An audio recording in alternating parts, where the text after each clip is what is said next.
Good evening and welcome to everybody. As I said, I'm Julia Peloso Barnes, owner and founder of Prism Planning and Solutions Group. Brianna Skorvanik, associate advisor, is with us as well. And the unofficial news is that she has recently passed her CFP exam. We'll be getting something out in the next couple of weeks when the CFP Board of Standards makes it official. As you know, if you've been on these calls before, Prism's mission is to empower you to pursue your dreams and passions, right, while ensuring that you feel well cared for, informed, and secure. What we do over each month is we do some sort of topic presentation, and sometimes I'm talking about the market or we bring in a guest speaker.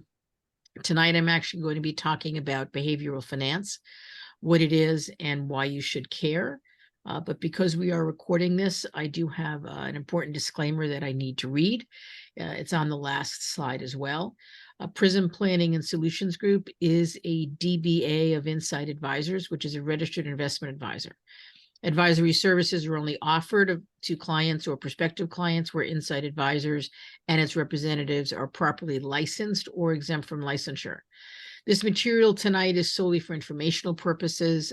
If we end up talking about any investment strategies, it's important to remember that past performance is no guarantee of future results, and investing involves risk and loss of principal. No advice may be rendered by Insight Advisors unless a client service agreement is in place.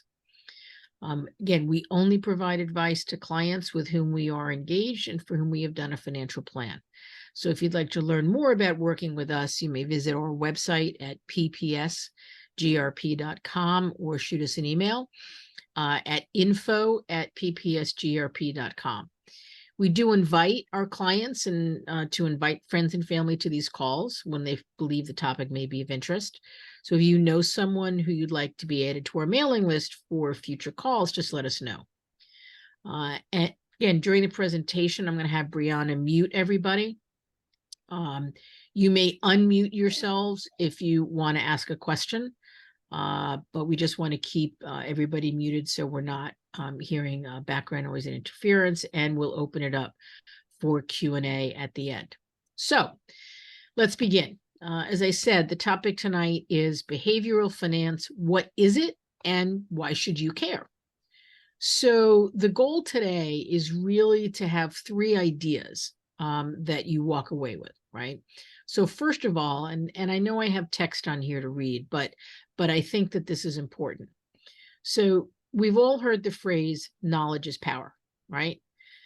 Based upon that, the more you understand what drives your own behavior as well as that of others, right, which includes other investors, the more power you have over your own financial future. Time is your ally. We've talked about this many, many times. You want to use it wisely. And by trying to integrate both logic and emotion, you are less likely to be blindsided by outcomes, right?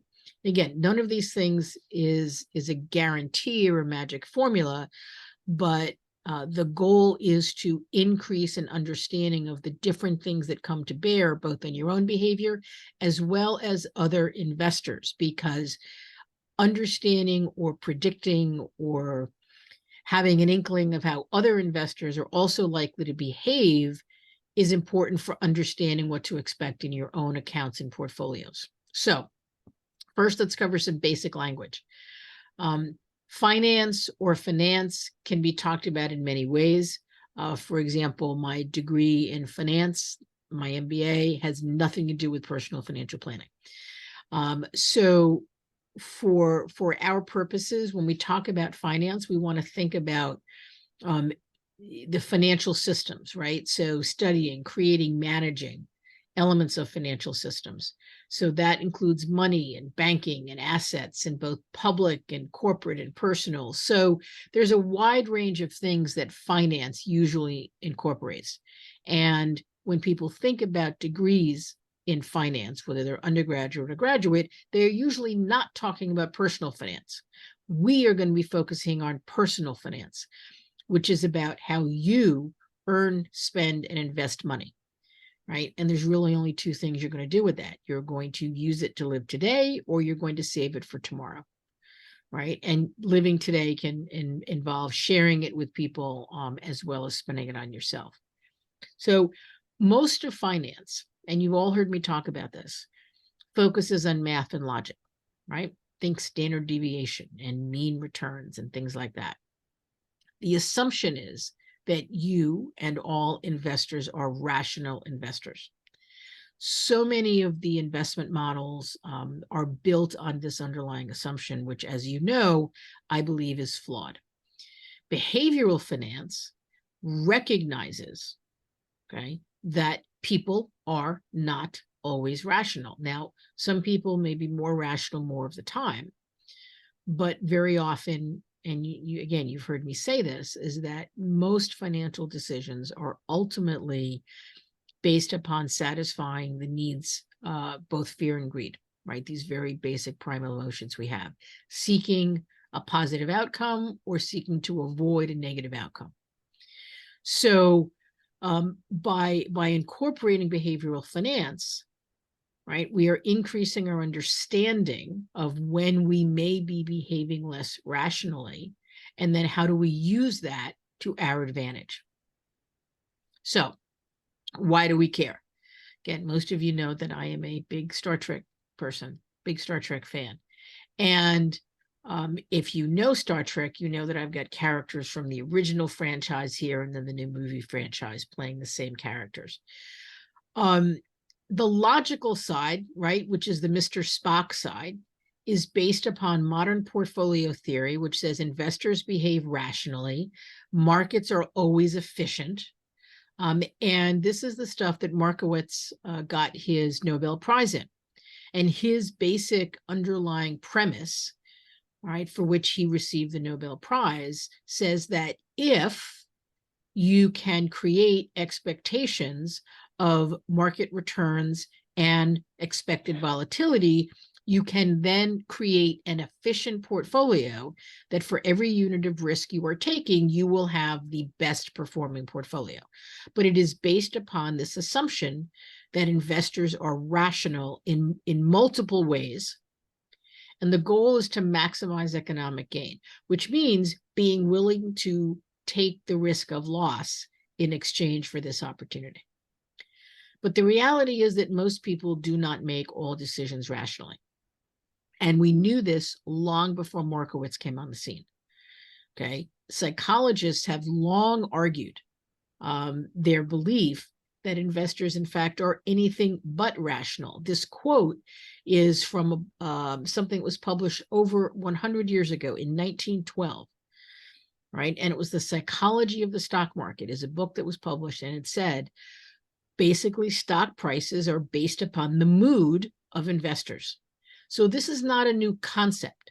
It has become something that has become more legitimate in the sense that it is studied and incorporated in a more organized way.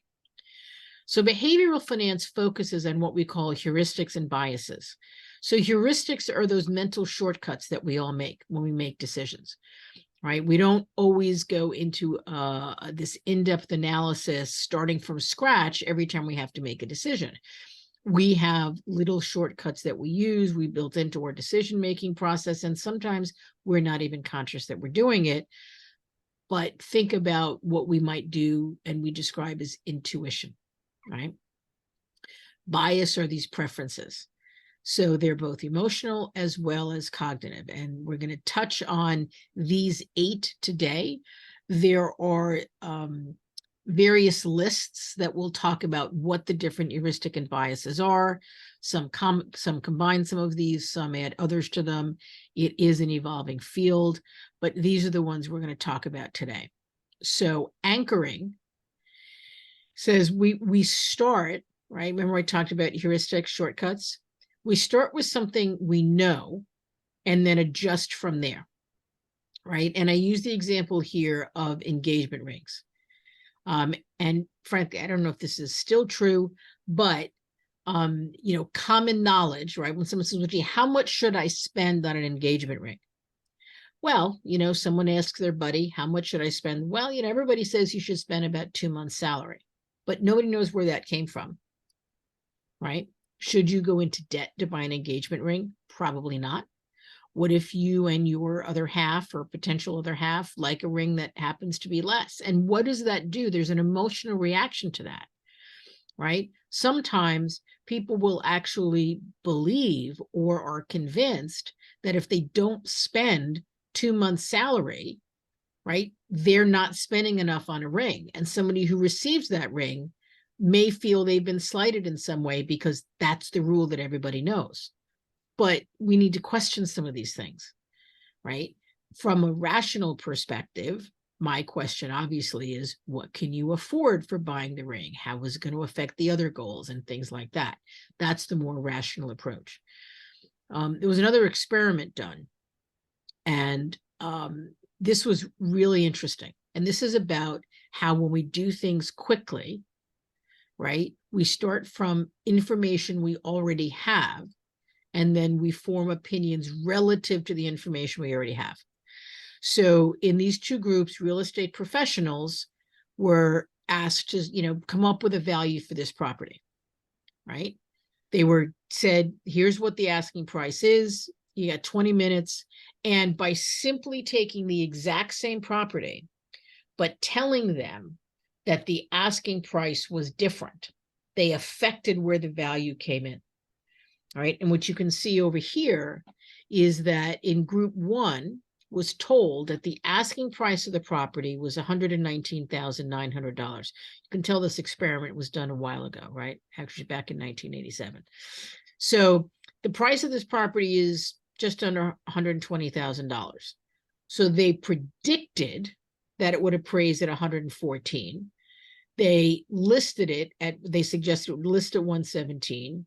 It was then purchased at 11, right? And this is, so you can see the numbers here.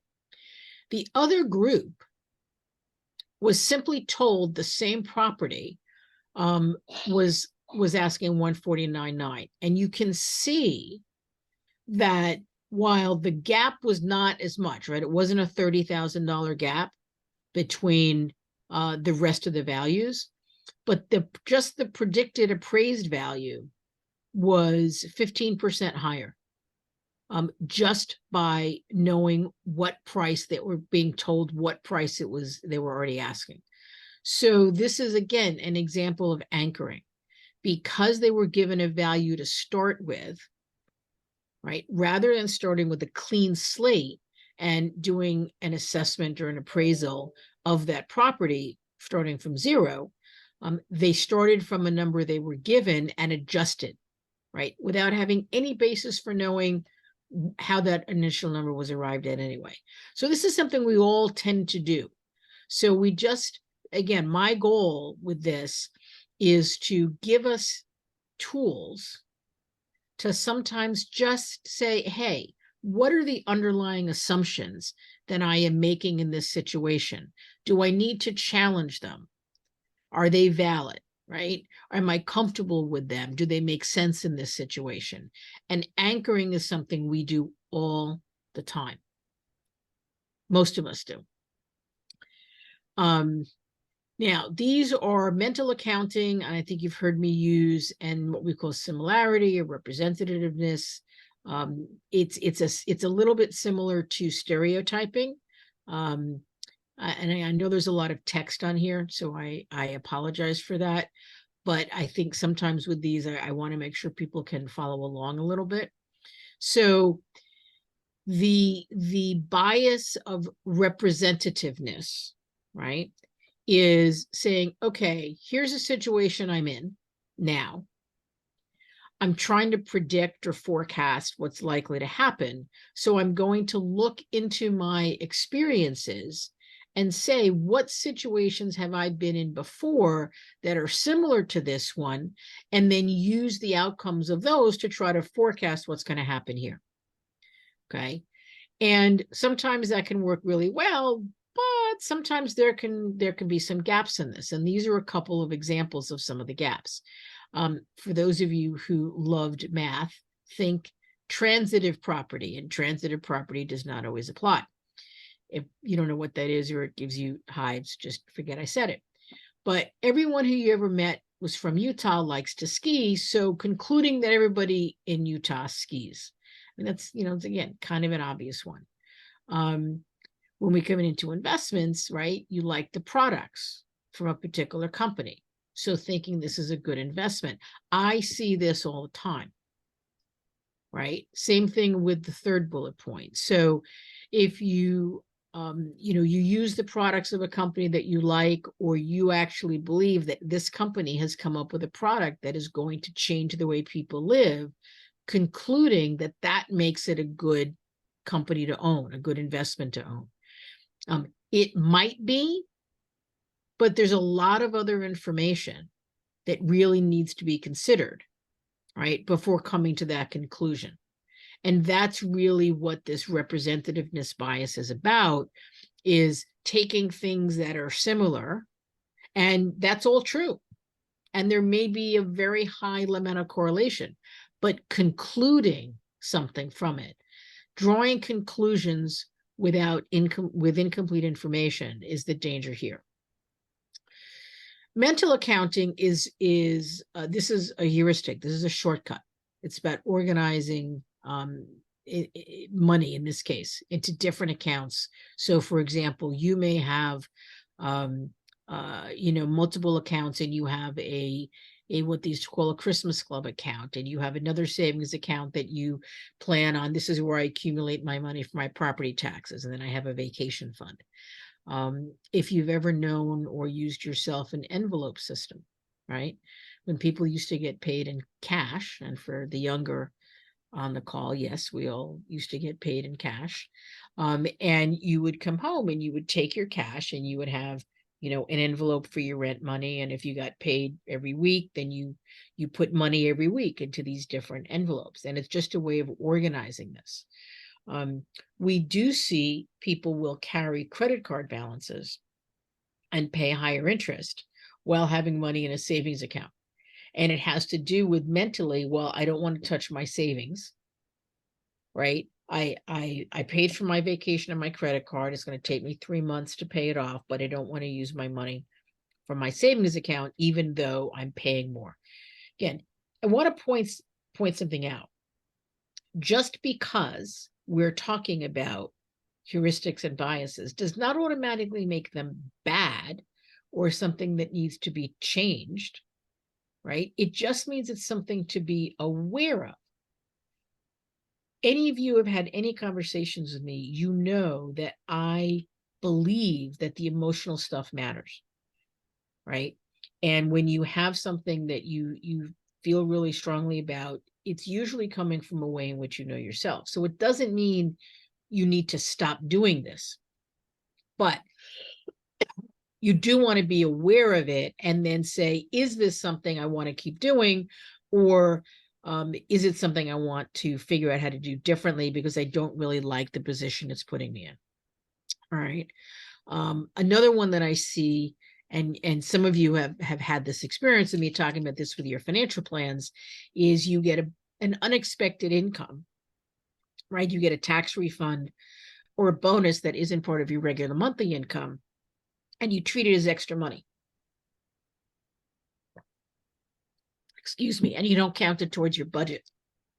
And depending on how you're doing your planning, that may or may not be accurate.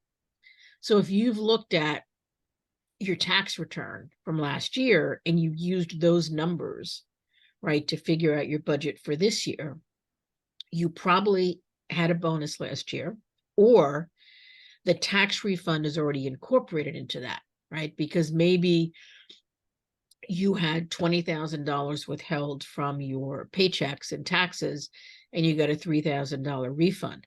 Well, your tax return is going to show $17,000 of tax liability. So if we build your budget from your tax return, we're assuming $17,000 tax liability. If you paid 20 from your paycheck and you get 3 back, that's already been counted, right? So this mental accounting says, oh, it doesn't count. So, and the thing about the lunch money example, this is kind of one of the things we do on our own head. And it's an example that's used in study groups. So, if I bought my sandwich and I dropped it before I ate it, right? And then I replace it, versus I lose my lunch money before I buy my sandwich, right? Do I think about those things differently? How do I feel about spending the money that way? Are they the same decision? What would you do in a situation like this? And I know most of us now are not going out and, buying lunch at the deli. But it's the idea of when we think about when we spend money and what are the circumstances. And we feel better or worse about certain things that are usually going to be driven not by the math, but by some sort of feeling we have about the circumstances. And that's the important piece here. You've also heard me talk about loss aversion and people's feelings about loss. And this comes under a category called prospect theory. And Daniel Kahneman, who has done a large amount of research in this, he's one of the most well-known people. This data actually goes back to a study that was done in 1979. As I said, this stuff is not new, and he actually got a Nobel Prize for it. And again, you've heard me use the results of this when we talk about risk. So risk capacity and preference are not the same thing. So capacity is the mathematical calculation, right? I say based upon your expenses, the money coming in, the money that has to go out, right? Here's the allocation you should have. And it's all very statistically driven based upon how much volatility you can absorb based upon the numbers. But that often does not line up with how you feel about risk. You've heard me talk about standard deviation as problematic in being used to assess risk tolerance, because standard deviation has two key assumptions built in that are flawed. One is factually incorrect, right, statistically, and the other is inconsistent with how people behave. So standard deviation as a measurement of volatility is statistically wrong, because the assumption that small cap stocks, because they have a higher standard deviation, therefore have a higher risk of losing money, is not in fact correct. Because the reason they have a higher standard deviation is a small number of those companies are so successful, they do so well, the performance is so good that they drag the curve wider, right? So you've got more range, but it is really to the upside is the most likely outcome. On the personal side, it assumes that you feel the same about whether you are plus or minus the expected return, as long as you're within the range. So if you're told the expected portfolio performance is 7% and your standard deviation is 8, as long as you're 7 plus or minus 8, you're fine. And that's not reality, because you're going to feel differently about being down 5% than you will about being up 5%. And he did a very, very simple experiment here. And he said, if you have, I give you $1,000 to work with, to invest, and I give you two choices, right? So this is the first question. So investment A gives you a 50% chance of making $1,000 and a 50% chance of making nothing, right? So that's investment A. Or investment B gives you're guaranteed to make $500. Okay. So how do you answer the question? Then the second question is, now you have $2,000 and the A and B for you to pick between are A gives you a 50% chance of losing 1,000 and a 50% chance of losing nothing, or 100% chance of losing $500. Now, your answer should be the same, right? If people were logical, they would answer the same way, right? And if you picked B in both situations, then what that tells me is that you are more risk averse. But what usually happens is that people choose B in this first question because what they hear is a certainty of how much money I'm going to make, right? And they choose A in the second question because they hear, I've only got a 50% chance of losing, and there's a 50% chance I won't lose anything. So it's what do you focus on in the question, right? And another way, and I think you've heard me use this example. So on 2 different days, right? So one day you find $50. The next day you find 100 and lose 50. How do you feel? You should feel exactly the same way, right? Just as in questions 1 and 2, mathematically, the outcomes of these are exactly the same. The outcome of scenario A in question 1 is exactly the same as the outcome of scenario A in question 2. B, exactly the same outcome, whether it's question 1 or question 2, but we feel differently. In this case, day 1 and day 2, outcome is exactly the same. You have $50 now you didn't have before. But most people are going to feel better on day 1 than they feel on day 2, because part of our brains is going to focus on the fact that we lost some of the money. We found 100, but we lost 50 of it. And we're going to focus more on the fact that we lost 50, right? We feel losses. One of the things that we've seen, and there's been more and more written about it recently, we are biologically hardwired to be much more tuned into risk, right? To danger. And we tend to focus on it, right? That's hardwired because that's about survival, right? When we are out there in the world and, a gazillion years ago, before we were living in buildings and things like that, right? We had to be very tuned into our environment because our very survival could depend on it. So we've developed through evolution to be acutely aware of potential risks around us. So there is a biological basis for why this is not even. The trick is just to not go about our everyday and have this stuff going on and not be aware of it, right? That's really the whole point of this, is just to make sure that we are aware of these things. And if they are working against us, what do we want to do to change that? So what's related to this is framing, because what we do in that other question, it's how we frame it. And I'm sure we've all seen this now, right? So how I present the options to you is going to have an impact on the choices you make. I know from my marketing classes, if you tell me the outcome you want from a survey, I can design a survey that will get you that outcome. You all have experienced this and you understand this stuff intuitively, because that's about how things are framed. Okay. Disposition effect, which is explained by prospect theory, is the way we think about gains and losses, right? Now, it is true when we say that until we sell, we haven't actually gained or lost, right? We don't lock them in. But sometimes we end up having that, what's called the disposition effect, until we dispose of it, it doesn't count, get in the way of making the right decisions today. The opposite of this is something called marking to market. So disposition effect will get in the way of making a decision about what should I do today. So if I buy an investment, I buy a stock and it goes down 20%.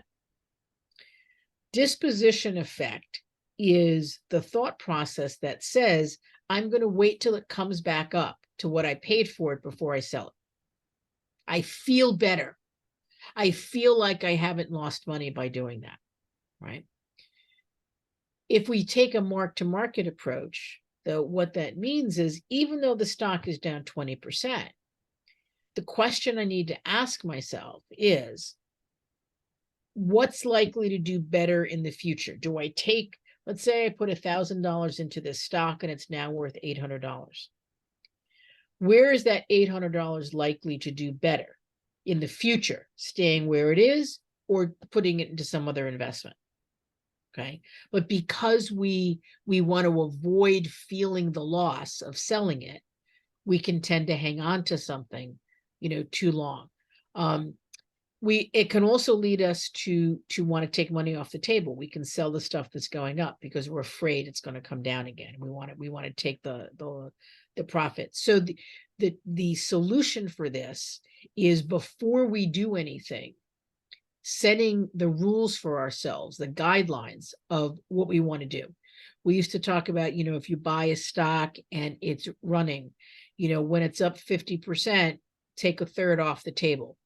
When it gets to double what you put in it, take another third off the table, and then you can let the rest of it run, because you've taken your money out, you've gotten more than your investment back, and then you can take the risk with the rest of it. You're playing with house money, right? You've heard these phrases. There's no one right solution. Again, it's just about awareness. So when we talk about reframing, right, to offset this preference for avoiding loss, do you want to take one large gain or multiple smaller gains? One solution is choose the multiple smaller. You can offset that fear, right? If you want to take a one large gain and a small loss, or netting, so you can see, I'm not going to read through all of these. Why are these the better ways to mitigate this, right? Why does it make more sense to choose a small gain when you have your choices, right? Question A, you have a large gain plus a small loss, or netting for a small gain. Multiple gains, making money multiple times, even if it are small amounts, will feel better to you than one big win. Okay. So 10 small wins will feel better than one big one, right? Even if the big one is a bigger percentage overall. So it doesn't matter what the amount is. Okay. And with a loss, one loss feels better than multiple losses. These are mirrors of each other, right? So lots of small gains, better than one big one. One big loss, better than lots of losses, right? You've heard the phrase death by 1,000 cuts. That's a negative, right? That's multiple small losses. What you really want to try to do is try not to get focused on the losses, right? Think about what's the best thing going forward? What is the best thing you can do in the future? Now, confirmation bias is something we see all the time now. And it's pervasive in our society. We all have a tendency to form an opinion and then look for data that confirms and supports our opinion, and then that makes us feel even more strongly about whatever it is the opinion is. We all tend to selectively filter. We are bombarded with information. We cannot process it all, right? So we are going to believe things that come from sources that we know agree with us, right? We're going to put more emphasis on things that support our original ideas versus those that contradict us.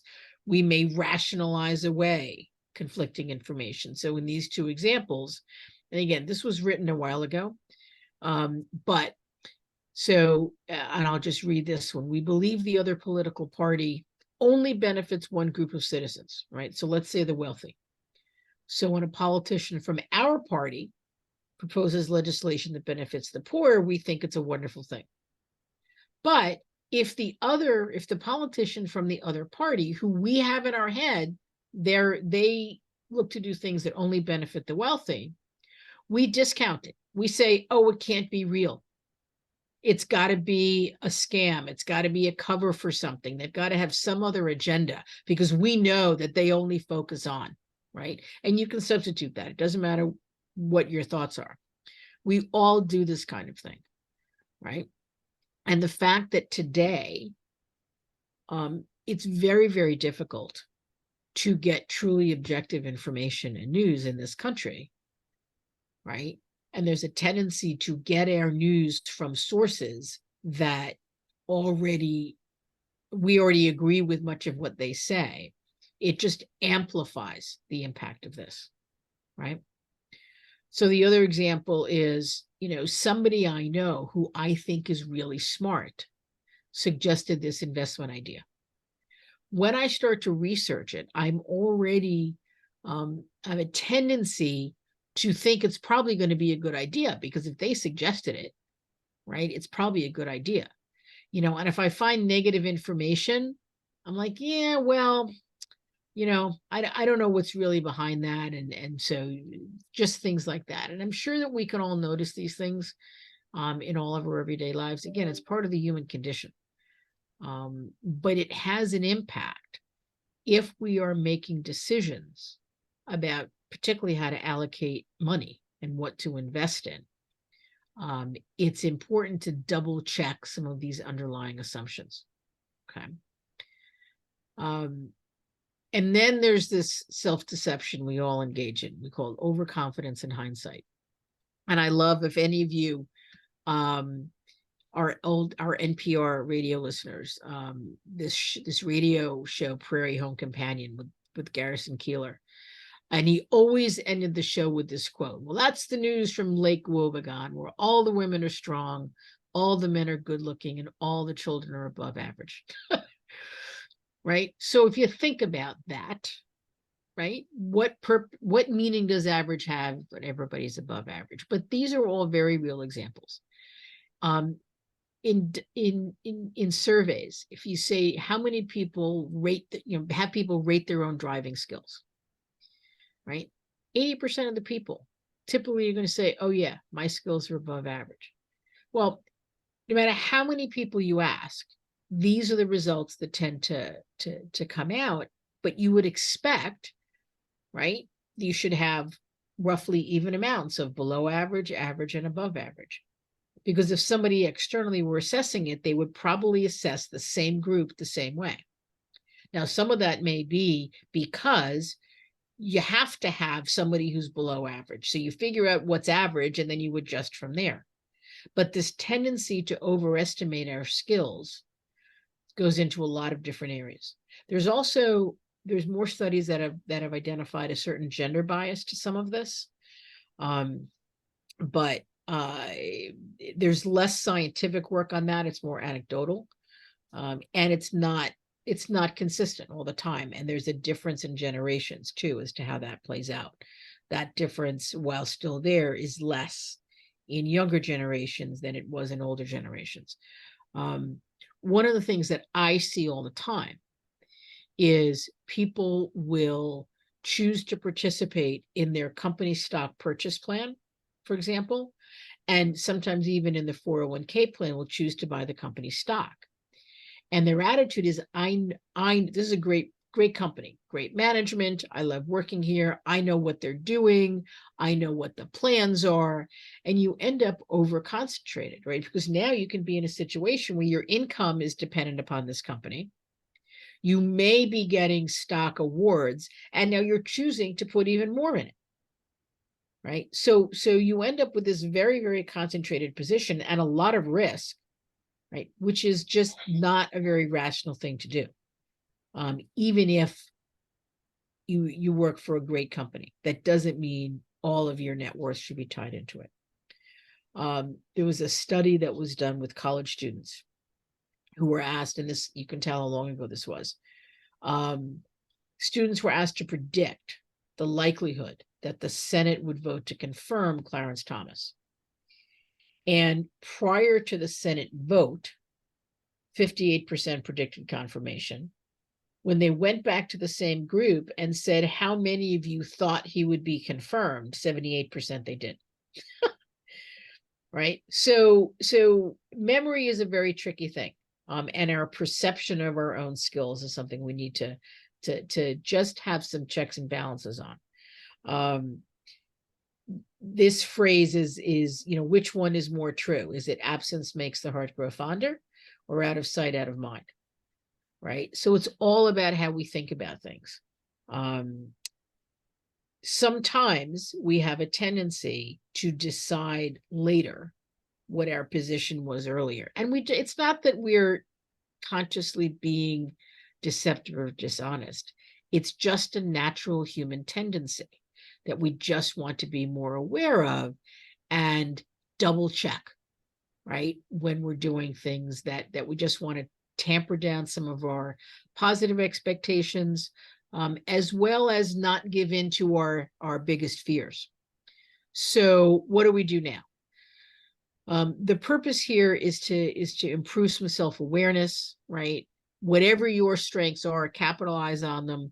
Whatever the areas are that maybe, and I say compensate for your weaknesses because it's a good catchphrase.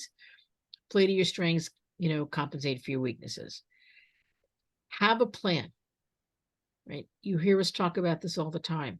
If you decide to do something, right, write it down, look at it regularly, use that accountability as a mechanism for self-correction. If you're going to make a forecast about something, test yourself, right? Make a prediction about something, whether it's an election coming up or how something's going to play out, write it down and see what actually happens. And if you say it out loud to somebody else, that helps keep you accountable to it as well. And again, these are not, I don't think you have to run out and do this in everything, but it's about developing an awareness of where we all have blind spots. When it comes to investing, right? Talk about what are the things you're trying to accomplish and the time frames in which you're looking to do them. And then choose the investment allocations accordingly. And you've all seen us go through this process. Anything that you need to spend in the next 2 years should be safe and liquid with no risk of principal, regardless of how optimistic you feel about the market, regardless of what everybody else is saying about the market. So have that kind of a rule, and you just don't deviate from that, right? And again, you've heard me build this. So when things are further out, right, you can absorb more volatility and you have more time to recover. And that's the money that needs to be there to keep up with inflation. For those of you on the call who were younger, keep in mind that if you save, and this is a really important statistic because it is some call compound interest, the eighth wonder of the world. If you set aside money, and let's say $5,000 a year, from age 21 to 30, and then just leave it there until you're 65, all else being equal, right? You will have more money from saving from 21 to 30 and then not adding to it than if you waited until 30 and then started saving. Okay. So, 10 years worth of saving at a very, very young age can give you more money in your pocket later on than 30 years worth of savings. So that's just an important thing, to keep in mind and to share with people, and being aware of these biases that we can all have can help us overcome the saying, yeah, well, I don't need to do this now. I'm so young. Why do I need to start thinking about longer term goals now? Well, because the reality is the math is in your favor. Right? And if you look for situations where you can put the math in your favor, you can help compensate for some of these natural tendencies we all have for these heuristic and biases. Unplug. I saw a statistic just this past week related to small cap stocks and how they've underperformed so much this year. And these are headlines that have just come at amazing times. And if you go back and you look, so in 1979, there was this headline that said the death of equities, right? And there was a bull laying on its side on the magazine cover. And just based upon the way the 70s had been with stocks, it was like, yes, stocks are done. Well, within weeks of this, a couple months, began one of the biggest bull markets in this country's history, right? So 1999, we see this head, getrich.com. For those of you that remember the late 1990s, you could bring a company public with .com in the name of it, and people bought it up, right? They couldn't get enough of it. So this was a headline, right? Buy anything with .com in the name and you're going to make a ton of money. That was September of 1999. Within 6 months, the market collapsed. And then a couple years later, after the market had been down, right, and the NASDAQ lost, I don't know, 70% of its value, came this headline in 2001, will tech stocks sink the rest of the market and the economy? And again, that was the bottom. So when you see headlines like this that are really, really dramatic, it is usually telling you do the opposite, right? Always be careful at the sources of information. I am amazed at how many people I see today talking about the Fed is going to cut rates in 2024. These are the same people that were saying this, that they were going to cut, they were going to cut in 2023. It was going to come sooner. They're doing what we call talking their book, right? These are all people that stand to gain from this. So when someone is telling you, oh, do this, or this is the greatest thing, or you should invest in that, well, what do they have to gain from that? Just be a little bit skeptical, because we all learned this from our parents. If something sounds too good to be true, it probably is. Now, I said earlier that anchoring is, starting from a number that we know and then deciding what the right range is. Well, there's a nuance to this bullet point, which says it is important to have a sense of what is considered normal. So doesn't mean we get stuck in it, doesn't mean we operate blindly from it, but you want to have a sense of what is normal. The market's been up 20% a year for 4 years in a row. Well, that's probably, that's not normal. But what is normal? And again, when you're going to invest, and you've all heard me say the saving and putting a regular amount of money away to accumulate without looking at the statement. And you've all done this. You've all done this through your retirement plans and your 401k plans. So you know that this works. You just keep putting money away. When the market's down, you're buying stuff that's on sale. And try not to look at your statements more frequently than quarterly. So just to summarize, so heuristics are these mental shortcuts we use in decision making. Biases are the emotional and cognitive preferences we have. So anchoring, right? Just check your assumptive starting point. Try to start with a clean slate where you can. This is, I remember I said to you, transitive property doesn't always apply. A looking like B doesn't necessarily mean A equals B. So just slow down a little bit, double check, make sure. Money is fungible, right? So this is the envelope system. Focus on growing your net worth. By using net worth as your metric, you're combining the different accounts you have, you're subtracting out the liabilities, and you're saying you're going to make decisions that are going to say, what is going to help my bottom line number grow the most, right? Again, if you feel really strongly because you're not going to sleep at night if you don't do X, Y, or Z, that's fine. But try to find this balance. As I've said, risk capacity is not risk tolerance. It is about certainty. And for all of you who've done our data points investor profile, we've talked about this. Your risk personality is about your overall preference for certainty. And some people are willing to give up a lot of upside potential in exchange for a much higher level of certainty, right? There's nothing wrong with that. Just understand your own way of coming at this. When we talk about framing, if you're presented with the question, like what I did with the which investment would you choose, just try turning the question around, right? Or arguing the opposite position, right? My dad would teach me, if you really want to see if you understand an issue, right, argue the other side of it. If you can't argue the other side of it effectively, you don't really understand the issue. That's a little overboard to just deal with the issue of framing, but it's a way to think about these things.